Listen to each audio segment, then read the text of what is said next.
यदि किसी अस्पताल को अभी भी संशय है, अभी भी समस्या है या कोई शंका है इससे संबंधित, तो आपको बता दूंगा कि HEM 1.0 से HEM 2.2 पे पैनलमेंट करना आवश्यक है। यदि आप HEM 1.0 पे ऑलरेडी इम्पैनल्ड है, फिर भी HEM 2.0 पे पैनलमेंट आवश्यक है सभी स्पेशलिटीज़ के साथ। HEM 2.0 पे सबसे अच्छी बात यह है कि कम्युनिकेशन का कई बार गैप रह जाता है यदि आपको कोई सूचनाएं नहीं मिल रही है। तो HEM 2.0 पे हमने एक स्पेशल टैब दिया हुआ है, बेल आइकन होता है, आप उस पर क्लिक करके सारे कम्युनिकेशन को एक्सेस कर सकते हैं। NABH से संबंधित समस्याएं होती है, कई सारे अस्पताल हमसे इस बारे में चर्चा करते हैं कि सर हमारा ऑलरेडी NABH हो चुका है, HEM 1.0 पे HEM इम्पैनल्ड है, क्या हमको दोबारा से करना होगा? तो आप लोगों को बता दूं कि अपग्रेडेशन एक अलग प्रक्रिया है। अपग्रेडेशन के बाद में NABH पे इम्पैनल करना इन्हेंसमेंट के अंतर्गत आता है, ये करना भी आवश्यक है। UMP से रिलेटेड कई सारी समस्याएं आती हैं कि सर लॉगिन किसका बनाना है, एडमिन कौन बनेगा, इससे संबंधित कई सारे सच्चे लोगों के मन में होते हैं, तो इसके बारे में भी हम विस्तार में चर्चा करेंगे। फाइनेंशियल इंगेजमेंट्स, फाइनेंशियल इन्हांसमेंट, यदि आपके अस्पताल में पैन कार्ड में बदलाव करना है, आपके बैंक अकाउंट में बदलाव करना है या आपकी ओनरशिप चेंज होती है, तो उससे संबंधित क्या क्या समस्याएं होती हैं वो भी HEM 2.0 में क्लियरली मेंशन किया गया है। रिपोर्टिंग के कई सारे लिमिटेशंस हैं, जैसे कि आपको ये नहीं पता चल रहा कि आपका इम्पैनलमेंट कब हुआ था, कितनी स्पेशलिटीज़ के अंतर्गत इम्पैनलमेंट हुआ था, क्या कोई ऐसी स्पेशलिटी है जिसका मेरे पास ऑर्डर है लेकिन HEM 2.0 पे वो रिफ्लेक्ट नहीं हो रही है, तो इसके रिपोर्टिंग से संबंधित कई सारे संशय हमारे पास आते रहते हैं। ये की प्रॉब्लम्स हैं जो हमने आइडेंटिफाई की है।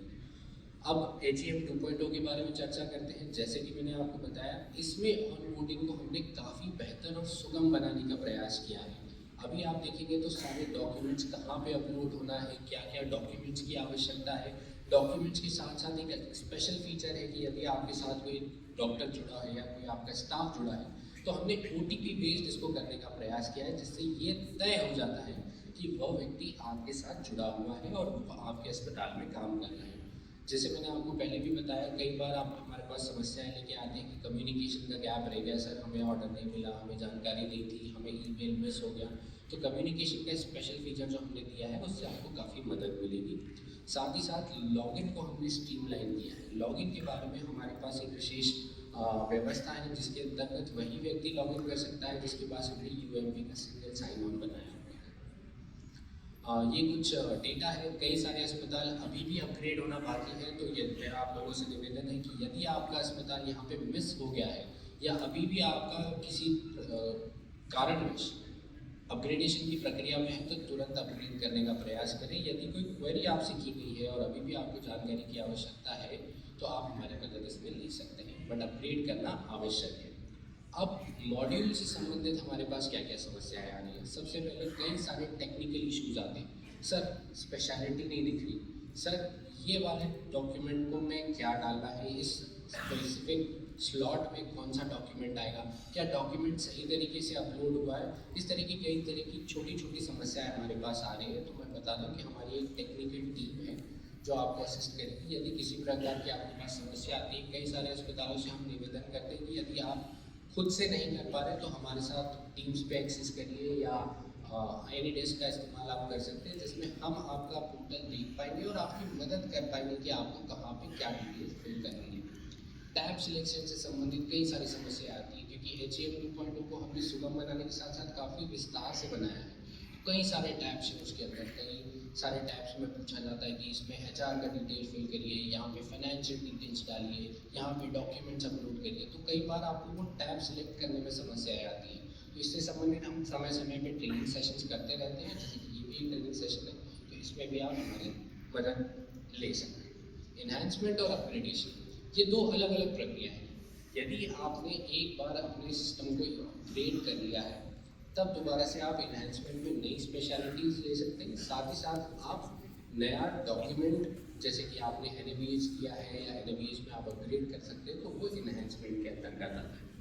अप्रूवल प्रोसेस बड़ा सिंपल सा है। जब आप एप्लीकेशन डाल देते हैं तो डिस्ट्रिक्ट लेवल पे पहले अप्रूव किया जाता है, डिस्ट्रिक्ट लेवल से अप्रूव होने के बाद वो स्टेट लेवल पे आता है, और स्टेट लेवल पे एक विशेष व्यवस्था है कि हम लोग वेरिफिकेशन करते हैं, इसे हम फिजिकल वेरिफिकेशन करते हैं, और वो वेरिफिकेशन की डिटेल डाल के ही हम आपको अपग्रेडेशन की प्रक्रिया में पूरी तरह से सम्मत करते हैं।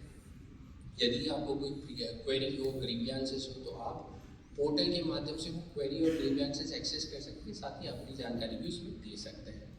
कॉमन इश्यूज जो हमने अभी तक आइडेंटिफाई किए हैं कि कई सारे HPR से संबंधित प्रश्न आते हैं कि सर ये डॉक्टर तो कहीं और जुड़ा हुआ है, अब हम इसको अपने अस्पताल में नहीं ले पा रहे, या डॉक्टरों का खुद का संशय होता है कि सर मैंने ऑलरेडी अपने आप को वहाँ पे OTP देकर एम्पैनलमेंट में अपना एप्लीकेशन दिया हुआ है, तो क्या हम दूसरे अस्पताल में कर सकते हैं।